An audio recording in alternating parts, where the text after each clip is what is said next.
Mesdames, Messieurs, bonjour et bienvenue sur notre chaîne YouTube. L'information vous place au sommet du monde.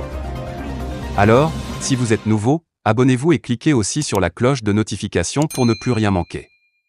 On commence. Eh bien, très chers auditeurs, du côté du Burkina Faso, le meneur du coup d'État au Burkina a tenté en vain de persuader le président déchu Roch-Marc Christian Kaboré de faire venir les mercenaires russes au Burkina avant de le renverser. C'est en tout cas ce que révèle un article du journal en ligne américain The Daily Beat.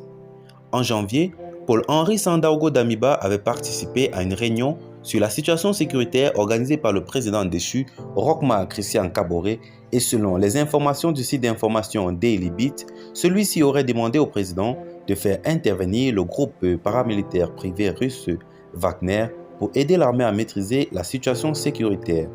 Toujours selon le Daily Beat, le président Kaboré aurait rapidement rejeté l'idée et en même temps rappelé à Damiba que les gouvernements européens venaient de condamner le déploiement de ces paramilitaires russes qualifiés de mercenaires au Mali.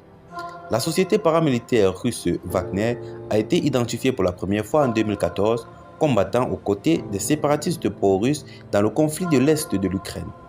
Elle a depuis été identifiée en Afrique, notamment en Centrafrique, au Mozambique, au Mali et bien sûr aussi en Libye. La présence de Wagner en Centrafrique et au Mali est indéniable selon des observateurs, même si les gouvernements maliens et centrafricains préfèrent parler d'instructeurs à la place de mercenaires.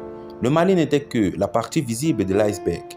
Le groupe Wagner existait déjà et on savait qu'il était très actif en Centrafrique, explique Christine Holzberg, spécialiste des questions russo-africaines. Les putschistes burkinabés sont-ils donc soutenus par la Russie ou la Russie chercherait-elle à les récupérer? Difficile à répondre pour l'instant, mais les déclarations de certaines personnalités russes proches de Vladimir Poutine pourraient confirmer la thèse d'une opération d'envergure. L'homme d'affaires russe Evgeny Prigojine, proche du président russe et considéré comme celui qui finance le groupe de mercenaires Wagner, a ainsi salué le putsch au Burkina comme le signe d'une nouvelle ère de décolonisation en Afrique. Alexandre Ivanov, qui se présente comme le président de la communauté des officiers pour la sécurité internationale, l'organisme sous l'égide duquel interviennent les instructeurs russes en RCA, qui pourrait être un faux nom sous lequel se dissimule Wagner, a lui aussi loué les putschistes de Ouagadougou. Dans un communiqué publié sur Twitter, il a estimé que la France n'avait obtenu aucun succès dans la lutte antiterroriste dans la région. Pour le politologue burkinabé Meda Kienou, il faut situer ces déclarations et sortir dans le cadre des rivalités entre la Russie et les Occidentaux.